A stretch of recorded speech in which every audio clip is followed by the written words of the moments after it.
কিন্তু কাফের বা পাপীর ক্ষেত্রে যখন কাফের বা বড় পাপীর মৃত্যুর সময় আসে, আকাশ থেকে ফেরেশতারা নামে, কিন্তু তাদের চেহারা ভয়ঙ্কর কালো।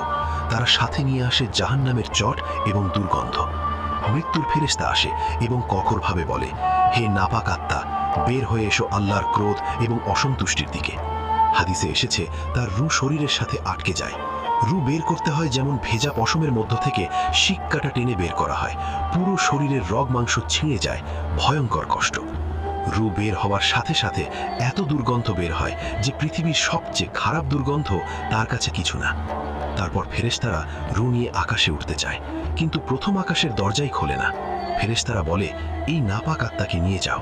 দরজা বন্ধ হয়ে যায়, রূহকে নিচে ছুঁড়ে ফেলা হয়।